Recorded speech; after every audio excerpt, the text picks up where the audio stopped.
بسم اللہ الرحمن الرحیم۔ السلام علیکم ورحمۃ اللہ وبرکاتہ۔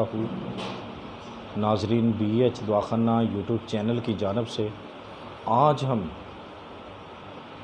ایک بہت اہم مسئلہ جو آج کل نوجوانوں میں بہت زیادہ پایا جاتا ہے اس کے بارے میں، یعنی کہ مست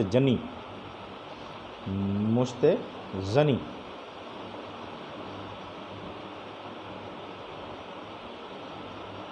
جھلک، یعنی کہ مستجنی، یعنی کہ ہاتھ رسی پنجابی میں کہتے ہیں، اس کے لیے کچھ بتانا چاہتے ہیں تو جلدی کریں، ہمارے چینل کو سبسکرائب کریں، لائک کریں، شیئر کریں اور گھنٹی کا بٹن دبائیں تاکہ ہماری ہر آنے والی ویڈیو آپ تک بآسانی پہنچ سکے۔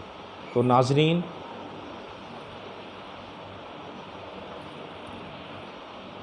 یہ جو ہاتھ رسی ہے یہ کیا ہے؟ اکثر نوجوان آج کے دور کے بہت سارے اس میں مبتلا ہیں۔ اس میں کیا ہوتا ہے؟ ہاتھ سے سر چشمہ حیات خارج کرنا، یعنی مادہ تلید کو خارج کرتے رہنا، ہاتھ رسی سے بہت سارے نقصان پیدا کرنا، یہ ایک بہت بری بیماری ہے اور جس کو پڑ جاتی ہے، اللہ معاف کرے، اس کے لیے اس کو چھوڑنا بہت ہی محال ہوتا ہے۔ تو ناظرین، ہم نے یہ ضروری سمجھا کہ آج کل کی نسل جو ہے، بہت سارے نوجوان، بہت سارے بچے جو نئی نسل ہے اس میں مبتلا ہے۔ تو ناظرین، بہت ضروری سمجھ کر آج کے ہم نے اس ویڈیو پہ زور دیا ہے کہ یہ بہت ضروری ویڈیو ہے، ٹھیک ہے؟ اور اس کے کیا نقصانات ہیں؟ جو ہاتھ کی رگڑ کی وجہ سے پٹھے، نفس کے جو پٹھے ہوتے ہیں وہ کمزور ہو جاتے ہیں اور ان کو بار بار تناؤ آتا رہتا ہے، اس لیے وہ اس جرم کو بار بار کرنے میں مصروف رہتے ہیں۔ تو اکثر لوگ اس کی برائی کو محسوس کرتے ہیں، لیکن شیطانی وسواس، جو شیطانی وسوسے ہوتے ہیں، اس کی وجہ سے خیالات کرتے ہیں، ٹھیک ہے؟ بس یہ کہہ کے آج کیا ہے، آئندہ بالکل نہیں کروں گا۔ لیکن یہ ایک ایسی بیماری ہے وہ چھوڑنا چاہے بھی نہیں چھوڑ سکتے۔ کیوں؟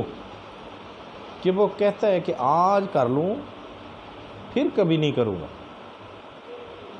ان کو معلوم ہونا چاہیے، کیونکہ ان کو معلوم ہونا چاہیے کہ اگر وہ یہی سوچ میں کرتے رہے، یعنی جو اس مبتلا ہے اس مرض میں، اگر وہ یہی سوچے اور کرتا رہے ہر بار، میں بعد میں نہیں کروں گا آج کر لوں، بعد میں نہیں کروں گا آج کر لوں، تو یہ سوچ اس کی کبھی بھی ختم نہیں ہوگی،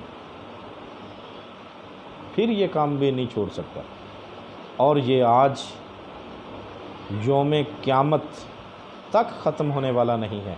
جو وہ سوچتا ہے کہ میں اس کو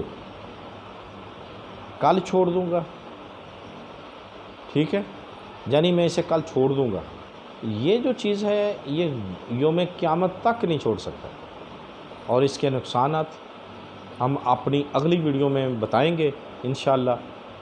اور مزید جو ہیں، کیونکہ ویڈیو لمبی ہو جائے گی، لازمی دیکھیں اسے بھی اور سمجھنے کی کوشش کریں۔ بتانے کا مقصد یہی ہے کہ آپ کی رہنمائی، آپ کا بھلا، اللہ تبارک تعالیٰ آپ کو جو اس مرض میں مبتلا ہیں بچے، ان کو اپنے حفظ و ایمان میں رکھے۔ تو ناظرین، اگلی ویڈیو کا انتظار کریں اور اس ویڈیو کو لائک کریں، شیئر کریں اور پورا دیکھیں۔ اللہ حافظ۔